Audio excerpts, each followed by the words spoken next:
Good morning, Anna Maylene. Good morning, ma'am. Can you tell me about yourself?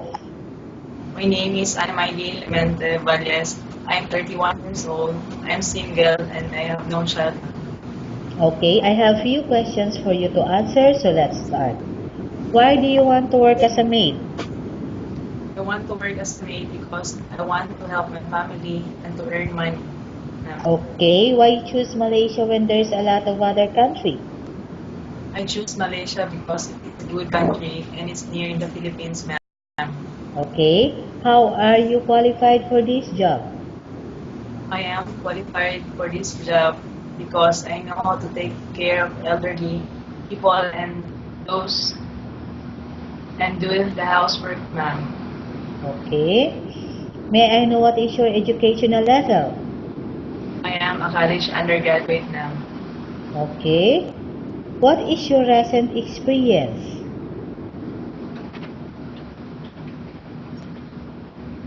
I am a sales representative at Okay. Smart.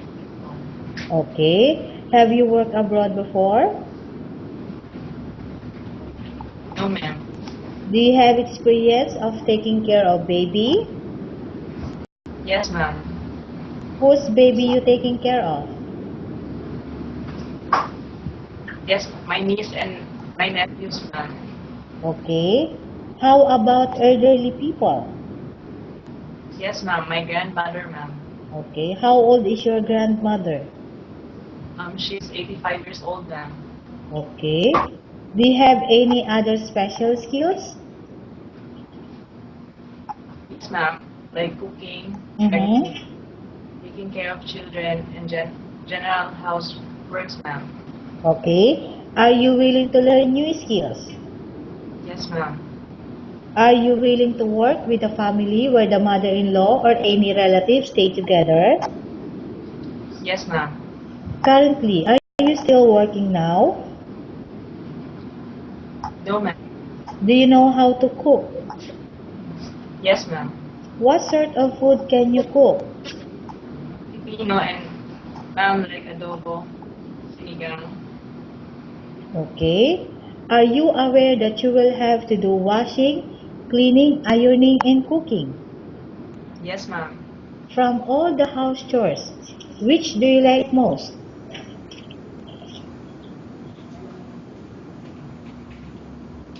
Cleaning, ma'am.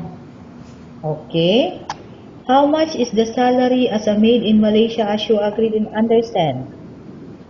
1,200 Malaysian ringgit, ma'am. Okay.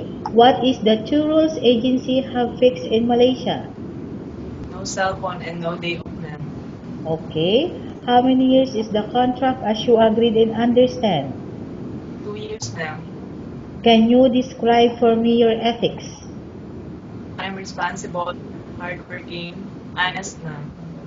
Okay. How can you assure to us that you will work hard in Malaysia? I will perform my duties and responsibilities as a maid, ma'am. Okay. Can you promise not to use the telephone without the permission of your employer? Yes, ma'am. Can you promise not to put on makeup but to dress properly while work? Yes, ma'am.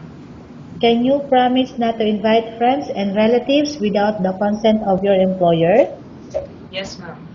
Can you promise not to ask for advance salary from your employer under any circumstances? Yes, ma'am. Do you really understand of the rules and regulations of the agency? Yes, ma'am. Do you pay any placement fee for you to come to Malaysia to work as a maid? No, ma'am. Do you have any history of sickness, example breast cancer or any other illness? No, ma'am. Do you suffer from any skin diseases, allergy or physical defect?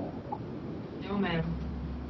Have you suffered from any serious illness? No, ma'am.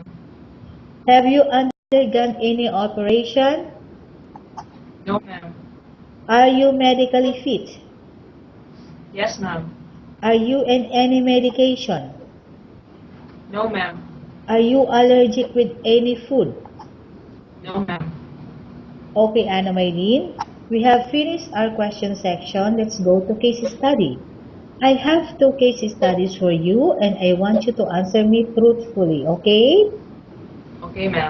Okay, number 1. Upon arrival in Malaysia within 6 months, if ever any of your family members passed away, what will you do? Will you continue to work till finish your contract or you will go back? No, I will not go home, rather. I will finish my contract, ma'am. Okay, number 2. Once you reach Malaysia, let's say if you don't like to work and you want to go back, you have to bear the entire damages and the losses. Are you agreed for that? Yes, ma'am, I agree. Okay, Anna Maylene, what do you want to tell the employer who watching your video right now? Hi, ma'am, sir. Please choose me as your maid because I'm responsible, hardworking, honest, and I promise to obey your rules and regulations. Thank you, ma'am, sir, and have a great day. Goodbye.